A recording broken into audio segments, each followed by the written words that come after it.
Pag-aralan natin ang pagbuo ng mga salita. Mga salitang may dalawang pantig, mga salitang may tatlong pantig, at mga salitang may apat na pantig. Unahin natin ang pagbuo ng mga salita na mayroong dalawang pantig. Ka, ma, kama, kama. Ka, pa, kapa, kapa. Keso, keso, keso. Kilo, kilo, kilo. Kiwi, kiwi, kiwi. Kita, kita, kita. Kubo, kubo, kubo. Kuko, kuko, kuko. Kuto, kuto, kuto. Kamay, kamay, kamay. Kulay, kulay, kulay. Kilay, kilay, kilay. Kape, kape, kape. Kagat, kagat, kagat. Kanta, kanta, kanta. Kambing, kambing, kambing. Karton, karton, karton. Candy, candy, candy. Pagbuo ng mga salitang mayroong tatlong pantig. Kamote, kamote, kamote. Kariton, kariton, kariton. Kabayo, kabayo, kabayo. Kamote, kariton, kabayo. Kalabaw, kalabaw, kalabaw. Kabibe, kabibe, kabibe. Kapatid, kapatid, kapatid.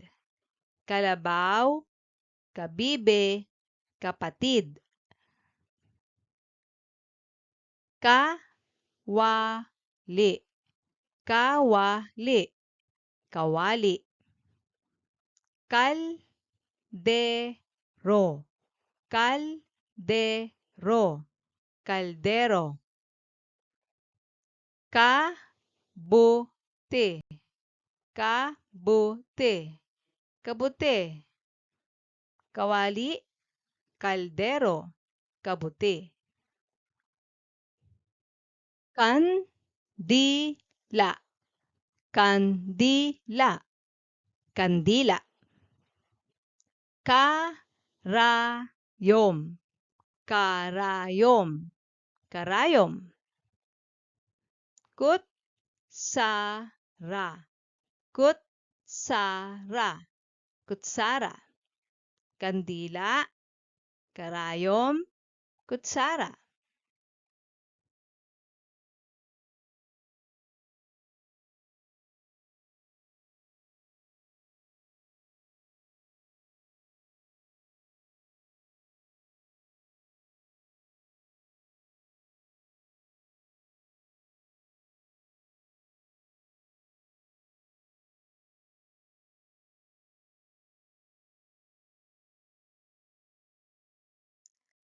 Pagbuo ng mga salitang mayroong 4 na pantig.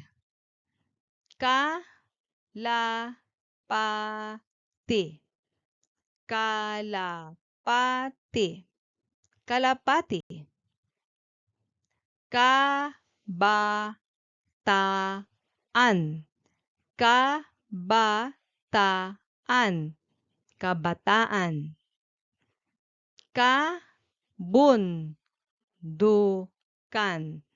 kabundukan, kabundukan. Kalapati, kabataan, kabundukan. Kamiseta, kamiseta, kamiseta. Kalabasa, kalabasa, kalabasa. Karpintero, karpintero, karpintero. Kamiseta, kalabasa, karpintero. Karagatan, karagatan, karagatan. Kaibigan, kaibigan, kaibigan. Kalikasan, kalikasan, kalikasan. Karagatan, kaibigan, kalikasan. Mahusay mga bata! Magkita tayong muli sa susunod nating aralin.